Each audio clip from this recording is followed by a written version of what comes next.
Boa noite a todos. Que sejam todos bem-vindos a essa nossa casa. Esse mês de outubro, nós comemoramos o terceiro mês em comemoração a Hugo e Dulce Gonçalves. Hugo e Dulce Gonçalves, o nosso paizinho e a nossa mãezinha, são criaturas do nosso coração que temos a gratidão, a maior gratidão em tê-los como pai e como mãe. Nos recebeu nessa casa, como recebeu a todos vocês também, nessa casa, para nos ensinar o Evangelho, para nos dar a diretriz do Evangelho do Cristo. E estamos todos nós aqui reunidos devido a essas criaturas. Então, que Jesus, na sua infinita bondade, possa envolvê-los com o nosso abraço de muita gratidão, muito amor e muita luz. A nossa casa tem alguns anos de vida, que ela está desde 53, que é o Lar Marília Barbosa, e o Centro Espírita, ele foi inaugurado antes. Então, quantas criaturas já passaram por aqui? Acho que nós já perdemos conta. Acho que inclusive até o paizinho e a mãezinha. Mas sabemos que foram almas recolhidas nessa casa com muita luz e com muito amor. Então, que sejamos hoje gratos a esses dois corações, nessa nossa singela e amorosa comemoração que fazemos a esses dois, com muita ternura e com muito amor. E com isso nós podemos agradecer a Jesus. Agradecer a Jesus pelas bênçãos derramadas sobre todos nós. Agradecer a Jesus por nos dar condições, Senhor, de estarmos aqui reunidos mais uma vez nessa quarta-feira, com muita ternura, sabendo que vamos receber o seu Evangelho, nos direcionando e nos dando sempre muita paz e energias. Agradecer a Jesus porque aqui esteve conosco para nos ensinar o amor, o perdão, a tolerância, a benevolência, tantos sentimentos que nós estamos tentando fazer com que os nossos corações possam aprender e colocar em ação a cada instante da nossa vivência. Agradecer a Jesus, porque somos todos reunidos em seu nome, na graça do nosso Pai Maior, e nesses momentos, a nossa gratidão, Senhor. Que assim seja. Hoje nós estamos aqui com o nosso querido irmão, que vem de Ibiporã, da casa da Licença Fraternidade Espírita Mensageiro da Luz, o nosso querido Davi, que sempre aqui está conosco, nos orientando, falando do Evangelho de Jesus, e nessa noite temos certeza que seremos brindados mais uma vez com os ensinamentos das páginas do Evangelho. Que Jesus, Davi, possa te abraçar e te envolver de muita paz sobre a tutela dos nossos irmãos espirituais que fazem parte dessa casa, sempre aqui nos acompanhando e dando a cada um muita paz e muita luz. Obrigada, Davi, antecipadamente. E a sua esposa também, né? Que sempre vem estar aqui conosco. Que sejam tão bem-vindos e a nossa gratidão a vocês. Boa noite a todos. Agradeço imensamente a Ana pelo convite, e de uma maneira muito especial a essa instituição viva que é composto aqui pelo Centro Espírita Allan Kardec, pelo Lar Marília Barbosa, e falando na figura de seu Hugo e Dona Dulce, carinhosamente reconhecidos por todos nós como o paizinho e a mãezinha de Cambé, né? Desde os tempos do seu Hugo aqui presidindo as reuniões, sentado aqui do lado dele, e ele de vez em quando com seu sábio comentário, né? Até nos orientando. Então nos vem de maneira emocionada a memória, figura paternal e amorosa do nosso paizinho Hugo, especialmente. Então, muito obrigado a essa casa, a instituição, por de vez em quando, né, nos convidar para estar aqui com vocês. E agradeço a cada um de vocês que nos acompanha aí nesta noite, aqui conosco, ou em casa, né, pelas redes sociais. Muito obrigado a todos. Nós vamos trazer hoje algumas reflexões sobre um assunto que é, com certeza, de maior importância para todo mundo, para todos nós, mas que ela é tratada de maneira muito subjetiva e sem, muitas vezes, a aplicação da mente na compreensão de muitas coisas que pode se evoluir, e é necessário que evolua, que é a respeito da nossa percepção, da nossa sensação, do nosso sentimento sobre Deus. Não digo nem da nossa compreensão, mas é da nossa percepção, de como nós sentimos Deus, de como nós vemos, de como nós percebemos o que é Deus para nós e de como nós convivemos com isso. Por que isso é importante? Porque uma das questões filosóficas fundamentais do ser humano é conhecer-se. Mas não é conhecer-se como nós nos conhecemos uns aos outros. Não é conhecer quem é Ana, onde que mora, quem são os pais, onde trabalha, o que, né? Nós temos nossa identidade. Identidade que eu digo não é o documento, é na percepção de cada um quem é fulano. Você sabe quem é, onde mora, trabalha, como é que é, algumas características. Isso é a nossa identidade, das nossas personalidades, do nosso ego. Mas a pergunta, isso não é conhecer-se profundamente. Porque aquela questão filosófica lá de antigamente, de antes de Sócrates, a pré-socrática, embora Sócrates, que ficou famoso por ela porque ele a citava muito, que é: conheça-te a ti mesmo. O que é isso? Mas para conhecermos a nós mesmos, nós temos que ter uma referência, uma concepção de onde viemos, da nossa origem. Da nossa origem do pai, da mãe, da família. Isso é o quem somos hoje. Mas o que somos? Não das nossas personalidades, dessa encarnação, da aparência ou das referências que nós temos do encarnado, mas o ser que somos espiritualmente. Então, nós vamos começar.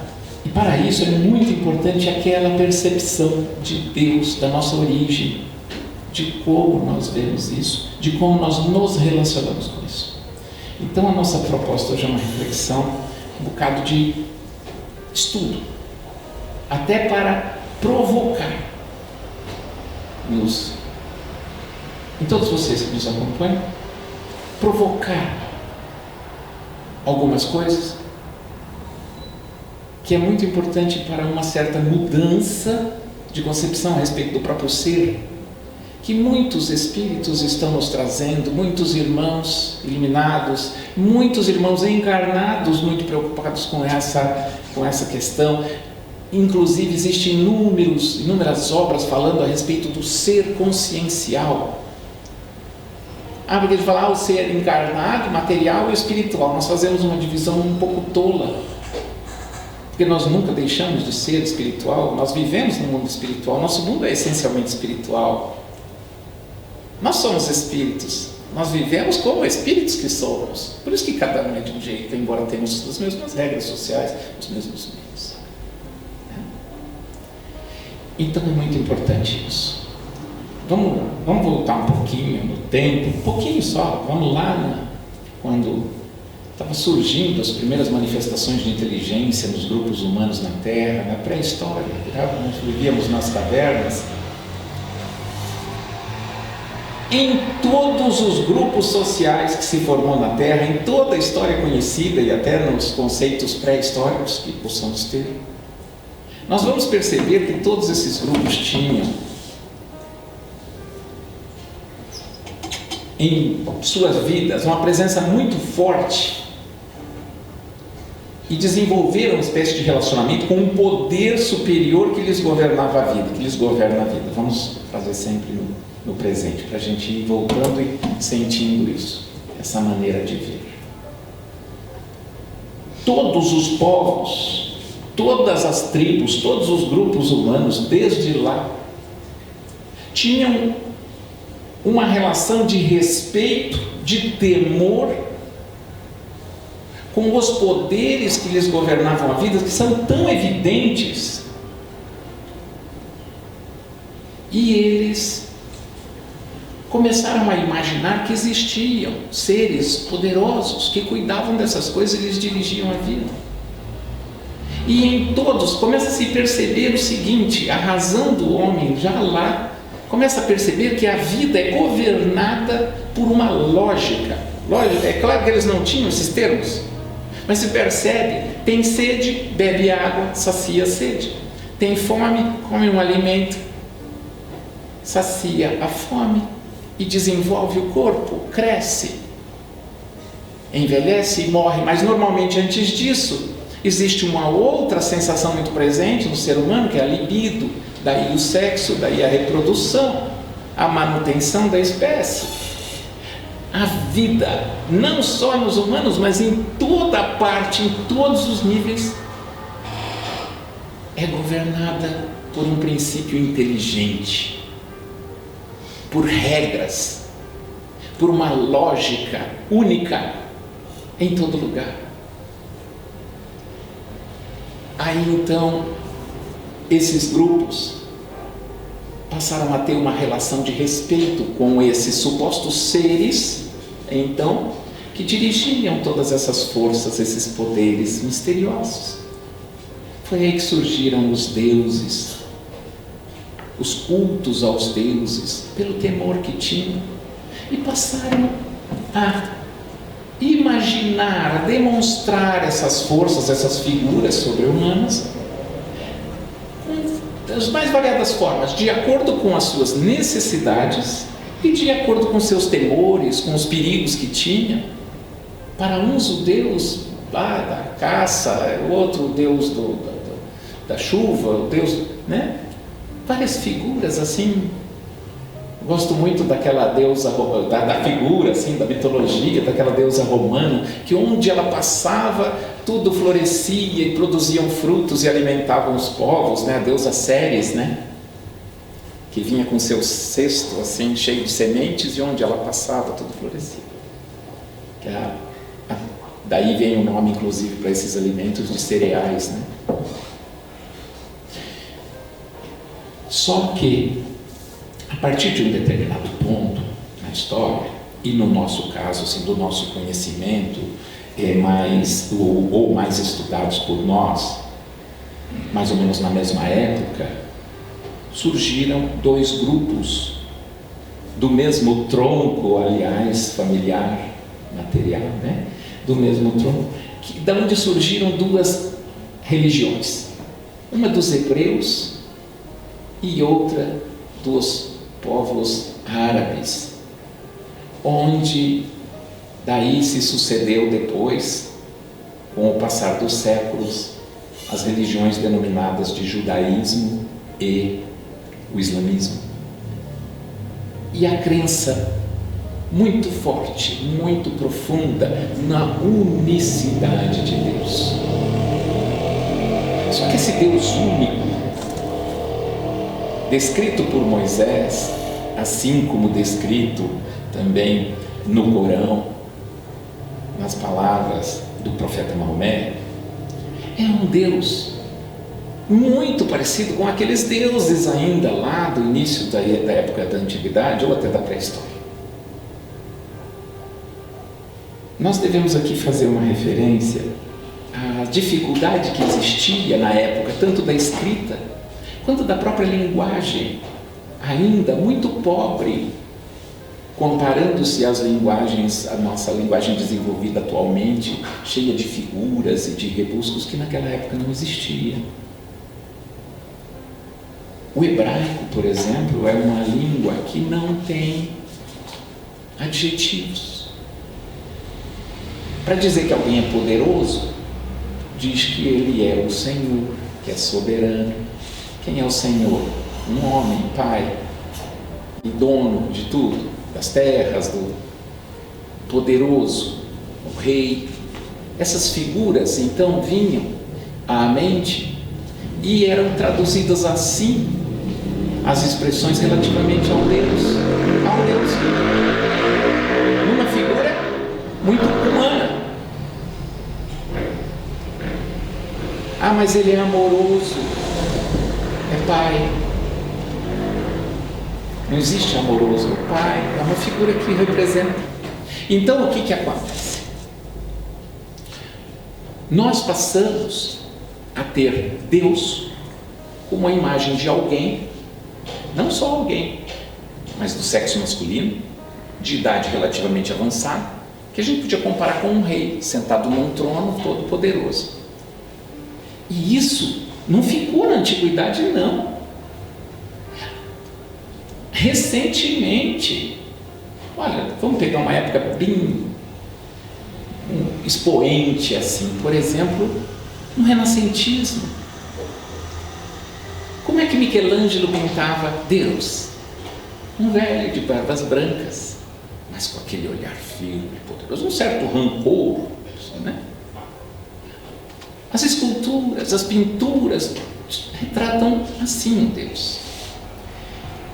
No livro de Moisés até diz que Deus criou o homem à sua imagem e semelhança. Olha, eu vejo no espelho a minha imagem. Nós só vemos o corpo físico. Então, se eu sou a semelhança de Deus, Deus é a semelhança minha. Materialmente, então nós materializamos Deus. Nós humanizamos Deus. E isso permanece até hoje. Essa é a provocação que eu quero trazer. Como é que você imagina Deus? A maioria das pessoas imagina Deus como um espírito. Ora, o espírito é um ser humano desencarnado, não é? Ah, mas se é um espírito, ele já encarnou? Não estamos falando de Jesus, estamos falando do princípio, o criador de todo o universo. Aquele que Jesus chamava carinhosamente de Pai. Figurativamente, claro. O Criador, poderoso, nós chamamos soberano.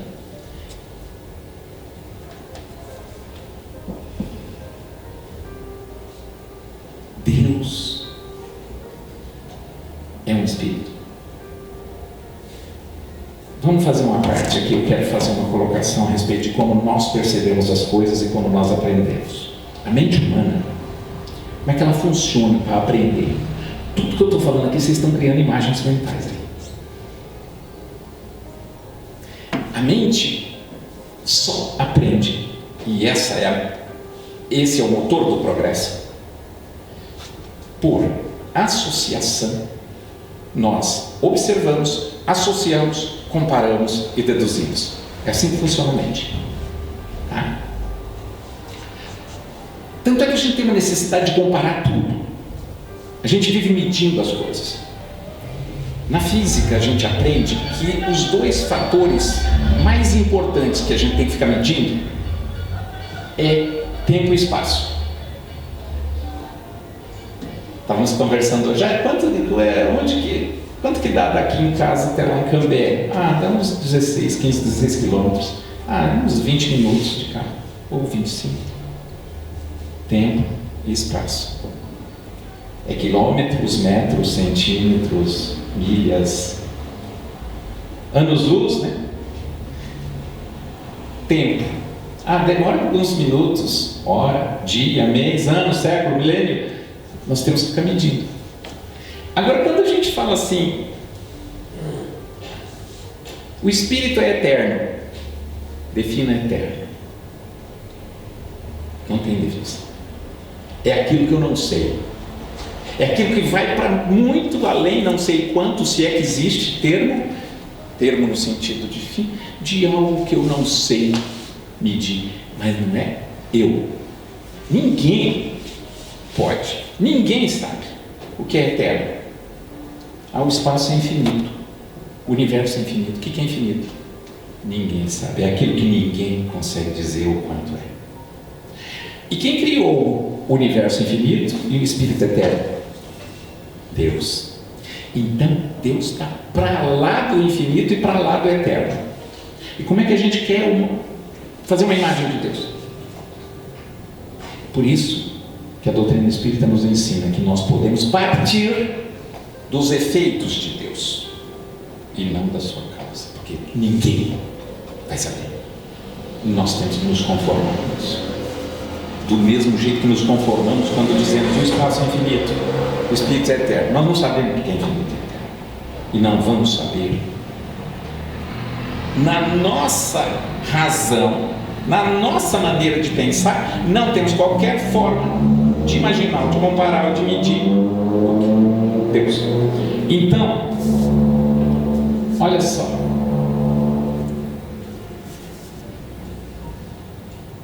Mas a gente acostumou a entender Deus como alguém. Quando a gente diz assim, quem é Deus para você? Eu já sei a resposta. O princípio da resposta. Se a pergunta é quem, a resposta é alguém. Agora eu pergunto, Deus é alguém? Deus é um espírito? Deus é um cara? Ninguém vai responder. Não precisa. Ninguém sabe. O que nós sabemos? E o que nós podemos aprender? Que Deus é a causa primária de tudo que existe. Tem um amigo espiritual que nos diz o seguinte: Deus é a força criadora, controladora, mantenedora de tudo que se possa imaginar e de tudo que você nem imagina. Olha só. E especialmente de toda a vida no universo. De toda a vida. Olha que coisa interessante. Aí a vida foi o aspecto mais interessante. Por quê? Porque a vida floresce em todos os cantos. E o que é a vida? Como diz a música do Gonzaguinho, o que é a vida? Vai lá, meu irmão. A vida é o sopro de Deus. Está escrito lá na Gênesis, a vida é o hálito. Deus pegou o símbolo, né? Matéria da terra, mas aquilo para ser homem, nós somos potássio, ferro, cálcio, matéria da terra. Mas para ser alguém, para existir a vida, tem que haver o sopro de Deus. Muito bem. Por isso Kardec, na questão fundamental, da obra fundamental da doutrina espírita, questão número 1 do Livro dos Espíritos, pergunta: que é Deus? Que é Deus? A gente já sabe por que ele perguntou o que é Deus e não quem, porque não sabe, porque para ele não fazia sentido Deus ser alguém na nossa concepção de alguém.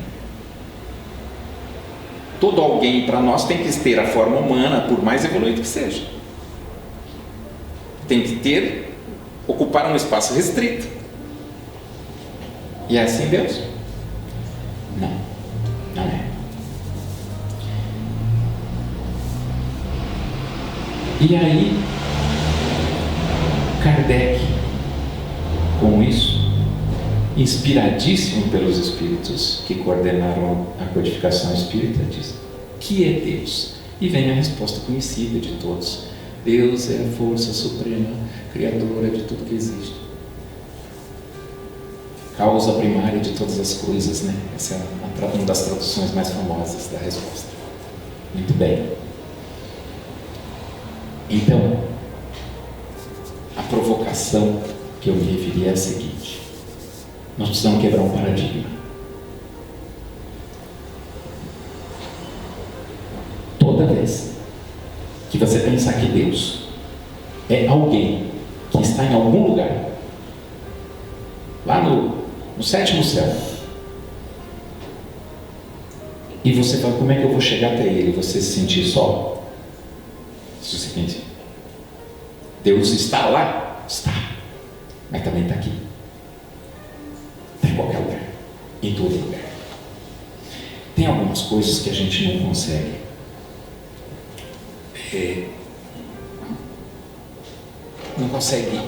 ver isso, mas está escrito em muitos lugares. E só quando a gente se livra de uma ideia pré-concebida e mais mesquinha é que a gente consegue perceber. Esse é o primeiro passo para nós nos sentirmos espíritos conscienciais, como queremos ser nos próximos séculos, todos nós, o tempo todo. E não só quando estamos na casa espírita, na mesquita, na igreja, no templo, no culto. Não. Vivermos sob a fonte da água viva o tempo todo. Mas para isso, nós precisamos dizer: Deus está em mim. Aí nós vamos falar sobre isso. Olha só, esse paradigma a gente precisa quebrar. Nem que a gente tenha que exercitar bastante todo dia, olhar no espelho e dizer: eu estou em Deus e Deus está em mim. Igual Jesus falava: eu estou no Pai e Ele em mim. Quem vê o Filho vê o Pai. Quem tem fé no Pai acredita no Filho. Do jeitinho que ele falava. Aí ele falava para os outros: o reino de Deus está dentro de vós. Ah, mas você não falou que o seu reino não é deste mundo? Mas ele disse que os mansos e humildes herdarão a terra. Eu estou convosco desde o início dos tempos e estarei convosco até a consumação do tempo. Eu não abandono nenhuma das minhas ovelhas. Aquela que se desgarra, eu vou atrás no colo, como bom pastor que sou. Ora, estará conosco, não nos abandona, é o Criador, é o co-criador da Terra, é o Espírito Crístico que governa a Terra desde antes de se formar esse planeta, essa bola. E diz que o reino não é desse mundo. O reino não é da Terra? É de onde? De que mundo ele estava falando? Aí alguns dizem o seguinte: não, é do mundo depois que a gente morre. Não é dos encarnados, é dos desencarnados? Não. Então o que é? É do mundo da ignorância, da incompreensão, do viver para a carne, como ele diz: deixa os mortos enterrar seus mortos, porque quem vive para morrer já está morto. Nós somos eternos. Aí tem muita gente que acha que precisa esperar desencarnar.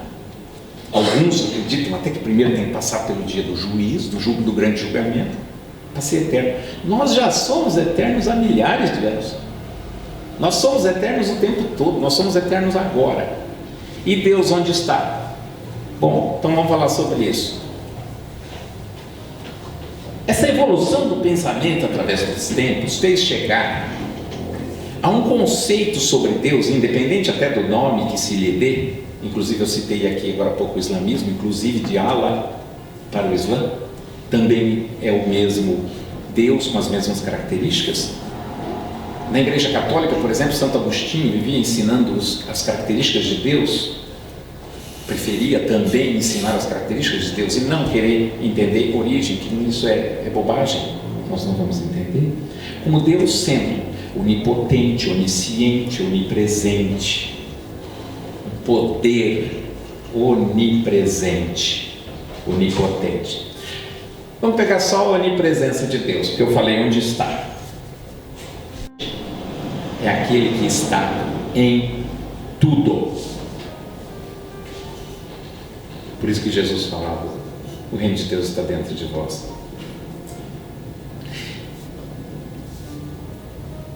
Eu fui buscar uma citação do livro de Reis, do profeta Jeremias, 600 anos antes de Cristo. Eles tinham reformado o templo, e aí Jeremias teve um insight lá, né? Aquele médium maravilhoso, né? Um profeta, e ele disse o seguinte: essa casa que estão reformando, toda bonita para Deus, por acaso Deus vai morar restritamente aí na casa? Nem o céu, nem os céus dos céus podem contê-lo.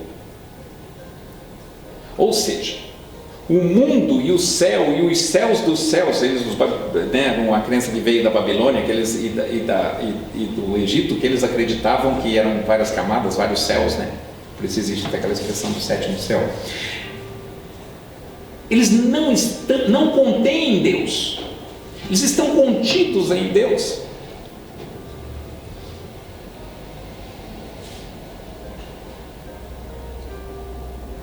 E a gente achando que Deus é alguém que está lá não sei aonde, que tem um superpoder, que nos espiona, que depois vai nos julgar.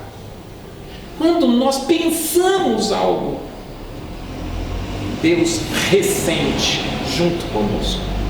Só que nós temos liberdades de agir, que são respeitadas, porque nós somos individualidades criadas para isso, para aprendermos e desenvolvermos com os nossos próprios atos. E essa citação de Samuel, 600 anos de Cristo, depois é repetido por Esdras no livro Crônicas, 170 anos depois, mais ou menos, segundo a tradição hebraica, lá pelo ano 430 a.C. Ele diz a mesma coisa, que é uma casa para Deus.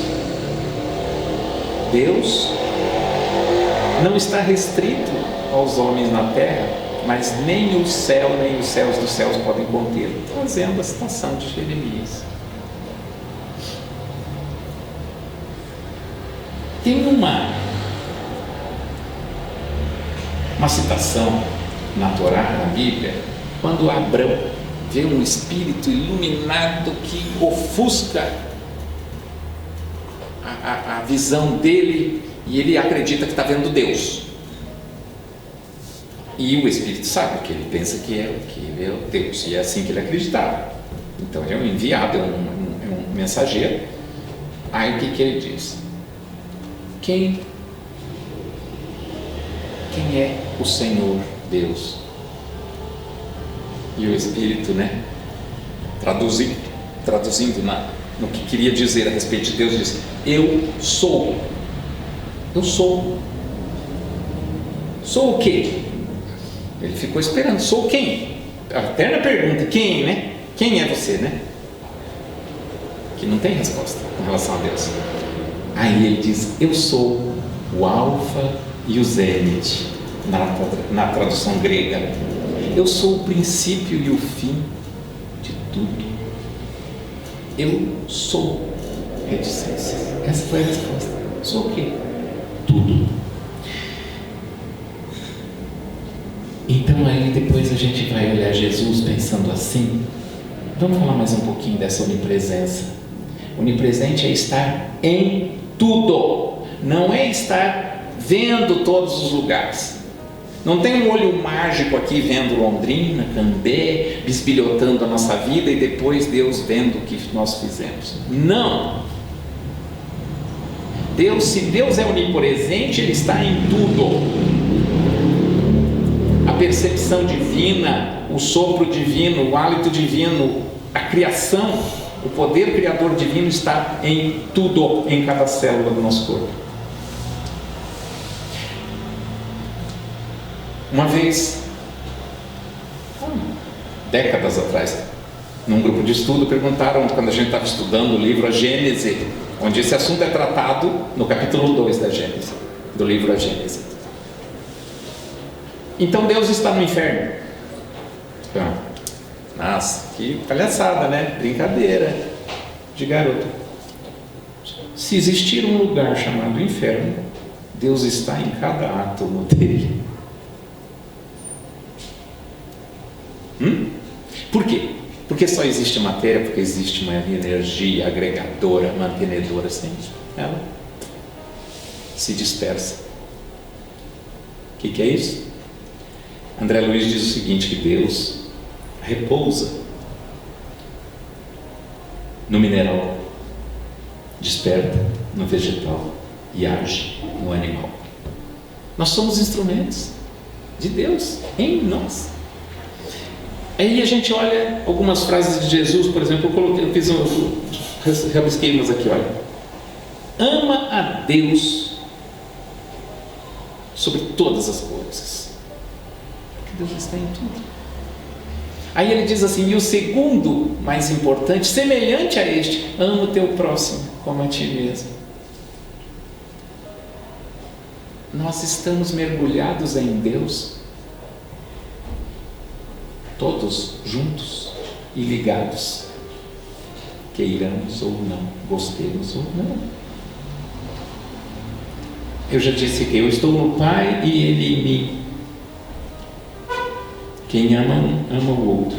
Sois deuses, brilhe a vossa luz. Então, no grupo de estudo, às vezes fala assim, não, porque eu quero, eu tenho Deus no meu coração. Aí o comunicador falou para ele assim, não, você tem Deus no seu coração, no seu fígado, no seu intestino, em todas as suas células, em todas, como todos nós temos. Qual é a diferença daquele que está se sentindo só, isolado, esquecido de Deus? Não percebe isso. Nós temos a essência do nosso ser divinos. Então, o que somos? Somos individualidades espirituais criadas a partir do princípio espiritual pelo poder criador universal que nós chamamos Deus. E nós estamos absolutamente ligados, unidos, juntos, a cada sentimento, a cada sensação, a cada percepção, a cada dor, a cada sorriso, a cada lágrima, jungidos, é a palavra que o Evangelho usa, a Deus, ao poder criador que está aqui em cada. Então, não é um programa espião, não é uma câmera do Big Brother, é a essência de tudo que há. Essa é a provocação. Vamos desmistificar isso e vamos dizer o seguinte: onde nós estivermos, Deus está conosco, Deus está em nós e nós estamos nele. Por quê? Porque eu posso, ser o Davi, que mora em tal lugar, que é filho da dona Rico, que é esposo da Cirlei, que é não sei o quê. Mas o que sou eu? Eu sou um espírito eterno da criação divina, assim como cada um de vocês, que são irmãos em tudo. E isso muda a nossa maneira de nos percebermos diante da vida. Para encerrar, eu lembro aqui uma comunicação de de um irmão para acalmar um espírito que estava agoniado. Ele disse o seguinte: quer sentir Deus? Ele falava muito a respeito de Deus, né? Ele falava: quer sentir Deus? Repousa um pouquinho, calmamente, 5 minutos. Não mova um músculo. Voluntário, é claro, porque o nosso coração é um músculo que vai pulsar. Apenas sinta o teu respirar. Controle talvez a respiração um pouco para ela ficar bem calma. Sinta apenas teu respirar e procure ouvir o pulsar do teu coração. Se você prestar atenção, Deus vai estar pulsando dentro de você, dizendo assim: sou eu, sou eu, sou eu, sou eu. Fique com Ele, porque Ele te ama, nos ama, a todos nós, mas muito mais do que podemos imaginar. E nesse caminho existem seres que nós temos como referência, especialmente Jesus, que nós citamos aqui tantas vezes, que está para nos ensinar tudo isso no seu Evangelho, desde o conhecimento até o comportamento, as ações, a maneira de proceder, para nós trazermos esse reino de Deus que está no nosso ser, que está na nossa criação, que está no interior, na nossa essência, trazer Ele para viver no nosso dia a dia.